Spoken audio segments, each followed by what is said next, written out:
níbẹ̀ ń wò nílé lóko. Ẹ sì kú dédé àsìkò yìí. Hey guys, it's Adorunke again. Today I'd like to talk about another proverb, and the title of this one is Àgbò tó tàdí meyin. Àgbò tó tàdí meyin. The full proverb is Àgbò tó tàdí meyin, agbára ló lọ mú wá. Àgbò tó tàdí meyin, agbára ló lọ mú wá. You could say Àgbò tó tàdí seyin, agbára ló lọ mú wá. When I'm giving the word for word transliterations, I will address it. I've even heard people say Àgbò tó fẹ̀yìn rìn lọ, agbára ló lọ mú wá. That version is more recent. Àgbò tó tàdí meyin or Àgbò tó tàdí seyin, agbára ló lọ mú wá is I guess my preferred way of saying it. So let me give word for word transliterations like I often do. Agbo is ram. Agbo is ram. To is a combination of two words. Ti, o. Ti is that. O can be he or she or it. A combination of ti, o, both can be that. In context, a combination of both can be that. Tadi, tadi. Tadi is a combination of two words. Ta, idi. Ta is to shoot. Not shoot in the shoot a gun sense. Move suddenly and rapidly in a particular direction. To shoot, right? Ta, that's the closest. When I think of it, this is the closest English word that I can think of. When you move suddenly and rapidly in a particular direction. Idi is buttocks. Idi is the buttocks. I've been talking about the parts of the body, but I've not addressed the lower parts yet. I've only talked about the body in general. Idi is buttocks. Meyin. Meyin. Meyin is a combination of two words. Mo and eyin. Mo is like towards. Towards. Mo. Eyin is back. Depending on the context. Mo is towards. Eyin is back. Agbára is power or strength. Agbára is power or strength. Lo is a combination of two words again. Ni o.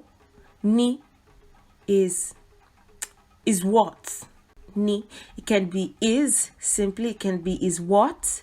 When you're transliterating to English, these are the problems that you have. You kind of have to, I guess, make the English transliteration fit the context properly so that when you're transliterating as a whole, it would make sense. But it can be is, it can be is what. O is he or she or it. But in this context, it would be he, because we often the ram is masculine, right? No, it's not the sheep, it's the ram. Even the second word or set of words, T-O, that O would be he, not he or she or it, because we know what we're talking about specifically, and that's the ram. So here, going back to lo, ni o is what? He. Lo has gone or went to. You could say has gone or went to. Muwa is bring. Muwa is bring. Muwa, which is bring, is a combination of two words, but you don't necessarily separate it. Mu is take. Wa is come. Those are the two words that combine. It's almost like take, come. Don't judge the language by the English transliterations. So, I'm just, to help you learn the language, I will transliterate in English to English. And don't think, oh, it's bad grammar in English, right? But it's not bad grammar in Yoruba. Sometimes I worry, like, because I teach in English, I don't want to kill the beauty that is in the language itself. You would have to, again, not mind that take come may not necessarily make sense in English. But it is bring when you combine both like this. Bring. So how do you make a transliterated statement out of this? Ram that shoots buttocks towards back, power, strength is what he has gone to bring. The transliteration would be the ram that shoots his buttocks backwards, or you could say towards the back, because that was what our transliterated it, towards the back. Power or strength is what he went to bring. The ram that shoots his buttocks backwards, power or strength is what he went to bring. I feel like sometimes when you translate to English, you kill the beauty of things. You kill the beauty of Yoruba statements. As soon as it is translated to English, it loses every iota of beauty that it has. So that's a problem. But it's not a problem because, again, you're trying to learn the language, right? The English words don't have the intensity of the message that you're trying to pass. So it just becomes a regular statement as soon as you pass it. There's a sense of power and beauty behind just saying it in the original language. The translation would be, a ram that reverses has done so to bring or draw strength. That the ram is reversing doesn't mean he is giving up. He is in fact getting ready to charge. I mentioned earlier that you can say Agbo tadi meyin, and you can say Agbo tadi seyin. When you say seyin instead of meyin, it's pretty much the same thing. Si and eyin would be the two words that combine to form seyin. Si is to or towards as well. Si is like a to or towards. Eyin is back. So it's pretty much the same thing. Agbo tadi meyin, agbo tadi seyin, agbára ló lọ mú wá. And if you say it the more recent way and you say Agbo tó fẹ́yìn rìn lọ, it would be correct as well. Agbo again is ram. T, O, that. O is he or she or it. O in this case would be he because most rams that I've seen are males. O is e. Fi is use. Ẹ̀yìn is back. Rìn is walk. Lọ is like go. So the ram that uses the back to walk, go, or to walk away, so to speak, agbára ló lọ mú wá, has gone to bring strength, has gone to bring power or strength. So all of these variations are valid, but I would personally prefer Agbo tó tadi meyin, agbára ló lọ mú wá. When you come face to face with a ram, right? And you see the ram approaching you and you scold the ram and you say, come on, get back. Don't come close to me. And you see the ram reversing. Don't ever for 1 second think the ram is backing away. It's better that you pick your shoes. Well, if you have the time to pick your shoes and run. Let your heel touch the back of your head. That is how fast you should run. Because the ram is coming. By reversing, it's your hint that the ram is coming for you. And coming at you. Seriously. The ram is getting ready to charge. So, animals do teach us a lot. And one of the messages of this proverb is, when you're not equipped for something, or you feel that you're losing in something, right? It's okay to backtrack and then come prepared again. And this time, you know that you're going to move mountains for sure, because this time you're fully prepared. When you're losing in something and you kind of have to go back, don't ever think that is failure or that is, oh, I didn't make it the first time, so let me reverse or let me leave the scene and let me go mourn somewhere about my loss. Instead, go back and come back again to charge at whatever it is that is serving as an obstruction. and this time you're going to destroy it. Ram animal has been a prominent symbol of leadership, determination, strength, and power throughout history and across cultures. This hard-headed animal is unafraid to take the initiative, and he has inspired humans to do the same. As a result of his strong qualities and characteristics, the ram symbol has been a major presence in various mythologies or belief systems. It's in astrology. It's pretty much everywhere. In astrology, the ram is the symbol for Aries, right? You think of a leader, and coincidentally, we Yoruba people take the ram as a symbol of leadership too. The Yoruba people's, our kings usually hold the irukere, which is a symbol of power in and of itself. Usually they make sure that it's white or as close to white as it can be. I don't think there's really any pure white ram. So you may not get any pure white like irukere all the time. But most of the time it's as close to white as it can be. And they make it from the ram's skin. We do use the horse's tail as well as irukere. However, you have to realize several things.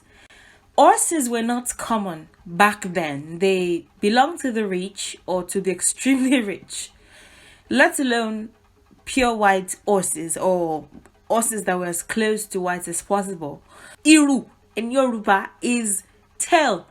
When you say irukere, iru as a standalone word is tail.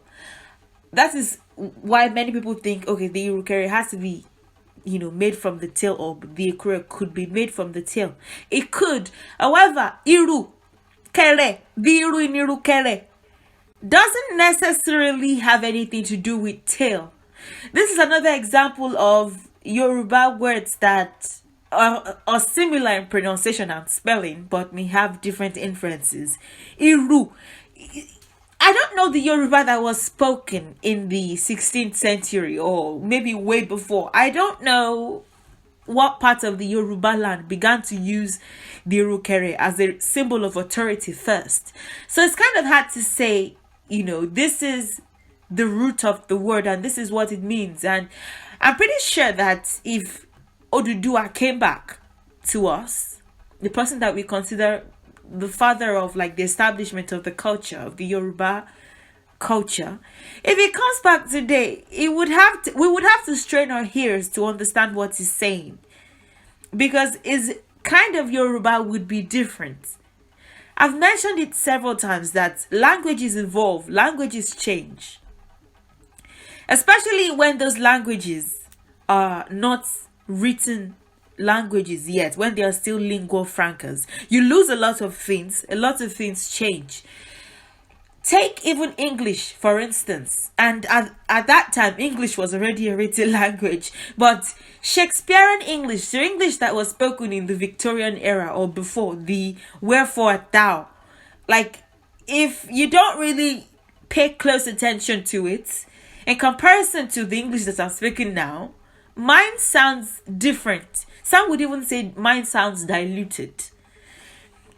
Same goes for Yoruba. The Yoruba that we speak now is modified somewhat. So there are certain words that are still very much present in other words, or inferred in the way that we speak, but we don't necessarily use them as much anymore or something. Irukere, iru.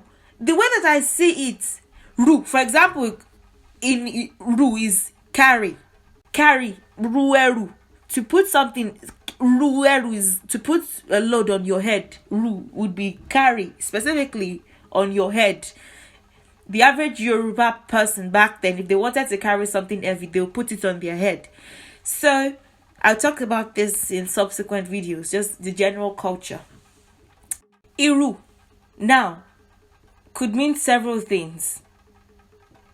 It could be a description of, the irukere itself. You shake it, you sort of ruffle it a bit when you're greeting someone with it. If you're a person of authority, specifically if you're a king, If a king wants to acknowledge your presence, acknowledge your praise, and offer greeting in return, it would shake the rukere.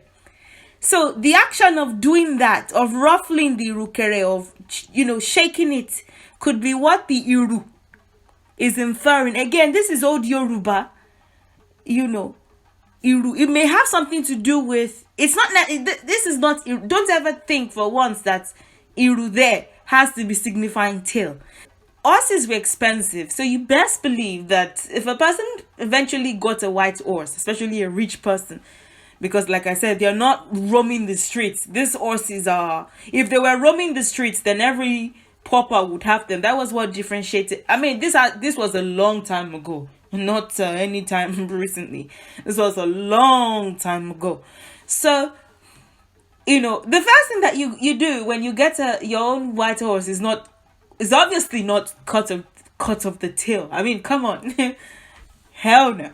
I mean, it was even a thing of pride to show off, a healthy, beautiful horse with like a nice tail. So, it has absolutely nothing to do with the tail of any animal, let alone the horse's tail. Rams are more common. They're pretty much everywhere. Well, I won't say pretty much everywhere, but rams are more common in Nigeria. The mains, Roro Agbo.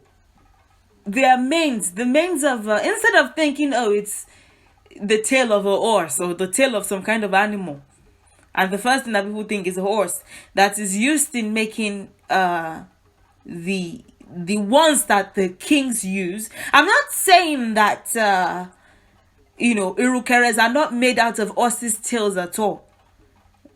I'm just saying that the ones that the kings use are usually made from Roro Agbo, the manes of rams, not from the horse's tail. Horses are not that popular. And for us Yoruba people, the Agbo is, pretty much the symbol of a leader in terms of, animal spirits, so to speak. Agbo is ram. The Agbo, the ram, is resilient, is self-willed, is confident, is headstrong, is slow to anger. If you piss a ram off, except you've abused the animal into just getting into fights each and every time they see a person, except you've really messed the animal up. Rams don't I mean, they're everywhere in Nigeria. Rams don't just come to you and start attacking you. They mind their business, and so they are slow to anger. But when they are hungry, the ram is metaphorical for leadership, initiative, and determination. So if you call yourself a ram, if you say Agbo nimi, these are some of the things that you might be inferring. Rams do not fight often, but when they do, they engage the enemy ruthlessly. They symbolize the restraint that every good leader should have, including aggression and perseverance. So, of all the animals, it is the ram that we associate with leadership. We may associate the tiger or the lion with, bravery, but in terms of leadership, it is the ram. And again, look at this king, the one that is holding the rukere, that is holding, which is a form of symbol of leadership as well, is made. This one is obviously made from the manes of rams or from their fur, but definitely not their tail or the tail of any animal. Horses are not that common, trust me. Especially, if they were to do a census of the number of horses that are in Nigeria, they're not a whole lot anymore. People don't ride on horses to work or anything, so there's no dire demand for them, so to speak. Now, to round up this video, when you say Agbo to Tadi meyin agbára ló lọ mú wá, you could be using it in different instances. Like I said, one, you could be using it as a description of what someone else has done, right? You might be saying, although it looks like that person has backed down, they've gone to gain momentum, and you best believe that they are coming for you when they gain that momentum. They've been pushed down quite all right, and whatever they tried just didn't work yet. But as soon as they're equipped to fight this battle, boy, you better run.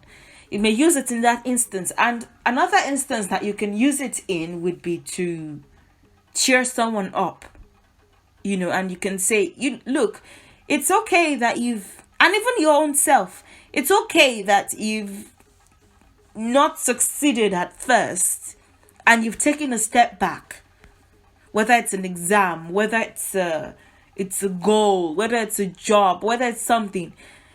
But when you prepare yourself for whatever it is that is before you, you gain that momentum like the ram. Everybody has to just find their way out of your face, because they know that you're not playing at all. So these are instances where it is applicable. When you think of the ram, think of leadership, think of a king. If you have any questions to ask me, it doesn't particularly have to be regarding this video. You can definitely ask in the comment section below, and I'll definitely respond. Please share my videos and ask questions. Like I said, leave comments, subscribe, and continue to support my channel in whatever ways that you feel led to. Thank you so much. And to my patrons and supporters, thank you so much. Thank you so much for your support. Please continue to support me. And I'll see you in the next one. Have a good day and goodbye.